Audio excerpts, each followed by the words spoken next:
Hello everyone, welcome to my channel. Today we discuss about linear equation in two variables, chapter 4th of class 9th. So linear equation in two variable आपके पास क्या होती है? linear equation in two variable को पढ़ने से पहले हम linear equation in one variable के बारे में डिस्कस करेंगे, जो कि आपने अपनी पिछली क्लासेस में पढ़ा है. So आपकी linear equation one variable आपके पास क्या होती है, जिसमें आपके पास फर्स्टली आपके पास वेरिएबल होता क्या है. वेरिएबल आपके पास होते हैं लाइक एक्स वाई जेड. ये आपके पास क्या होते हैं? वेरिएबल्स होते हैं. ये आपके पास वेरिएबल्स होते हैं. सी आपके पास क्या होता है? कांस्टेंट होता है आपके पास. So linear equation in one variable का मतलब आपके पास क्या है कि वो इक्वेशन जिसमें आपका सिर्फ एक ही वेरिएबल आए. जैसे कि आपके पास 2x + 5 है is equals to 0.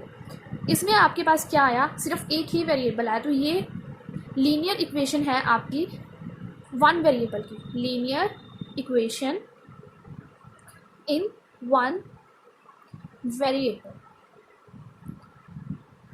So two variable आपको पता लगी क्या होगा कि वेरिएबल्स आपके पास एक्स वाई जेड होते हैं. सो टू वेरिएबल जिसमें आपके पास वो इक्वेशन जिसमें आपके पास क्या आए? दो वेरिएबल्स आए. सो देखो आपके पास 2x + y is equals to 0, जिसमें आपके पास क्या है? दो वेरिएबल, यानी कि x और y आपके पास क्या है? दो variable. So linear equation in two variable आपके पास ये होता है जिसमें आपके पास क्या है? दो वेरिएबल्स हैं. सो इससे रिलेटेड हम एक्सरसाइज में कुछ क्वेश्चन डिस्कस करेंगे, और उससे पहले आपके कुछ एग्जांपल्स हैं जो कि आप खुद ट्राई करके देखोगे. अगर आपको उसमें कोई प्रॉब्लम आती है तो आप वो मुझसे डिस्कस कर सकते हो. सो देखो आपके पास एक्सरसाइज क्या है. एक्सरसाइज 4.1 में आपके पास क्या है? The cost of, first question है आपके पास, the cost of a notebook is twice the cost of a pen. जो कॉस्ट है नोटबुक की वो ट्वाइस है किससे? कॉस्ट ऑफ पेन से. Right a linear equation in two variables and to represent this statement. आपको स्टेटमेंट बनानी है, यानी कि आपको लीनियर इक्वेशन बनानी है. सो आप देखो कैसे बनाओगे इस क्वेश्चन से. आपके पास क्या गिवन है? कॉस्ट है किसकी? नोटबुक की, जो कि ट्वाइस है किससे? कॉस्ट ऑफ पेन से. सो सबसे पहले हम इतना ही डिस्कस करते हैं, देन हम लीनियर इक्वेशन बनाएंगे.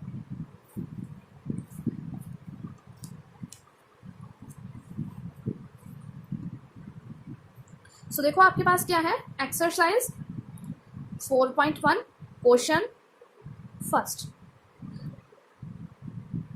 Let the cost of notebook. सबसे पहले आपने किसकी कॉस्ट ली? नोटबुक की, जो कि आपके पास क्या आई? एक्स रुपीज एक्स या एक्स रुपीज. नेक्स्ट आपके पास the cost of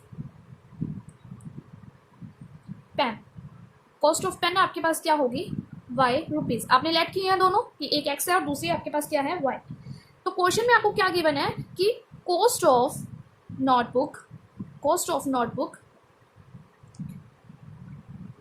is twice. जो कॉस्ट है आपके पास नोटबुक की वो क्या है? आपके पास ट्वाइस है किसे? The cost of pen. यही आपके पास गिवन है. कॉस्ट ऑफ नोटबुक आपके पास कितनी है? एक्स है. किससे ट्वाइस है वो? यानी कि आप क्या लिख सकते हो कि कॉस्ट ऑफ नोटबुक आपके पास क्या है? एक्स है, और वो क्या है? ट्वाइस है किससे? कॉस्ट ऑफ पेन से. यानी कि कॉस्ट ऑफ नोटबुक आपके पास क्या है? एक्स है, और आपके पास क्या होगा? Twice the cost of pen. यानी कि कॉस्ट ऑफ पेन आपके पास क्या होगी? 2 × y. क्यों होगी आपके पास 2 × y? क्योंकि वो क्या था? जो कॉस्ट ऑफ नोटबुक थी वो आपके पास क्या थी? वो यानी कि जो पेन की आपकी कॉस्ट थी वो ट्वाइस थी किससे? नोटबुक से. यानी कि जो आपके पास पेन की कॉस्ट थी वो नोटबुक वाली कॉस्ट से ज्यादा थी. तो इसीलिए हमने क्या लिखा? x is equals to 2y. Twice होगी तो आपने 2y लिख दिया. x - 2y. आप जो आपकी राइट हैंड साइड में इक्वेशन है उसको आप लेफ्ट हैंड साइड में ले आते हो तो आपका साइन चेंज हो जाएगा. यहाँ वो प्लस का है तो इस साइड आके वो माइनस का, और लेफ्ट हैंड साइड आके वो क्या हो जाएगा? आपका माइनस का हो जाएगा. Then is equals to 0. आपके पास यहाँ 0 बचा. तो ये आपके पास क्या बनी? Linear equation. ये आपके पास है लीनियर इक्वेशन. एक बार आप और समझ लो क्वेश्चन को दोबारा से कि आपके पास कॉस्ट ऑफ नोटबुक क्या है? ट्वाइस है किससे? यानी कि cost of notebook is twice the cost of pen. की जो पेन की कॉस्ट है वो आपकी क्या है? दोगुनी है किससे? कॉस्ट ऑफ नोटबुक से. सो आप कैसे लिख सकते हो कि आपके पास क्या है? The cost of notebook is x rupees, cost of pen is y rupees, cost of notebook is twice, then cost of pen is cost of notebook तो आपके पास क्या हो गई, एक्स होगी, देन पेन की आप क्या लिखोगे, ट्वाइस लिख लोगे, देन इस साइड आपके पास left hand right hand side में आपके पास पॉजिटिव थी, लेफ्ट हैंड साइड में आपके पास वो नेगेटिव होगी, and is equals to 0। So we have linear equation. हमारे पास लीनियर इक्वेशन आ गई किसकी, दो वेरिएबल की। आपके पास दो वेरिएबल है, वो क्या है, एक्स और वाई। सिमिलरली आपके पास नेक्स्ट क्वेश्चन है, express the following linear equation in the form of a x plus b y plus c is equals to 0। आपको ए बी सी की वैल्यू निकालनी है, किससे कंपेयर करके, जो आपकी लीनियर इक्वेशन है उससे कंपेयर करके। सबसे पहले मैं आपको ये बताती हूँ कि आपकी जो जनरल फॉर्म होती है लीनियर इक्वेशन की, वो आपके पास क्या होती है, जो जनरल फॉर्म होती है आपकी टू वेरिएबल की, वो होती है a x plus b y plus c is equals to 0। ये आपके पास क्या होती है, जनरल फॉर्म होती है,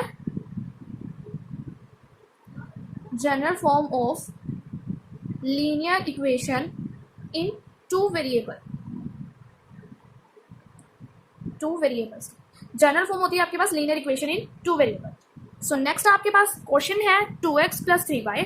देखो आपके पास क्या है question, 2x plus 3y is equals to 9.35। ये है आपके पास। सबसे पहले आपको इसकी तरह बनानी है इक्वेशन। सो इसको बनाने के लिए आप क्या करोगे, 2x प्लस 3y, इस साइड आपके पास राइट हैंड साइड में पॉजिटिव है, इस साइड आके आपके पास लेफ्ट हैंड साइड में आपके पास क्या आ जाएगा, नेगेटिव आ जाएगा, इज इक्वल्स टू 0। सो आप कंपेयर करो जनरल फॉर्म को जो आपके पास सम दिया उससे। जनरल फॉर्म को जो आप कंपेयर करोगे तो ए की वैल्यू यहाँ पे आपके पास, देखो यहाँ पे a x plus b y plus c is equals to 0। तो देखो ए की वैल्यू आपके पास क्या है, यहाँ पे 2 है, ए की वैल्यू आपके पास 2 आ गई, बी की वैल्यू आपके पास क्या है, 3 है, बी की वैल्यू आपके पास क्या आ गई, 3 आ गई, सी की वैल्यू आपके पास क्या है, -9.35। ये आ गई आपकी ए बी और सी की वैल्यूज। सिमिलरली हम नेक्स्ट क्वेश्चन करके देखते हैं। देखो नेक्स्ट क्वेश्चन आपके पास क्या है, x minus y by 5 minus 1/10 is equals to 0। आपके पास ये इक्वेशन दी हुई है, इसको कंपेयर करो, किससे कंपेयर करोगे, a x plus b y plus c is equals to 0। So आपके पास क्या है, यहाँ 1 है, यानी कि x के साथ आपके पास 1 ही है ना, मल्टीप्लाई में आपके पास, तो a की वैल्यू आपके पास क्या है 1, b की वैल्यू आपके पास क्या आ जाएगी यहाँ से -1/5, क्योंकि देखो यहाँ पे आपके पास y के साथ मल्टीपल में क्या है 1/5 है, और c की वैल्यू आपके पास क्या आ जाएगी -10। ABC की वैल्यू आपकी आ चुकी है। सिर्फ कुछ पार्ट्स हैं इस क्वेश्चन के, वो आप खुद से ट्राई करके देखोगे। इनसे रिलेटेड अगर आपको कोई प्रॉब्लम आती है तो आप मुझसे डिस्कस कर सकते हो। Thank you.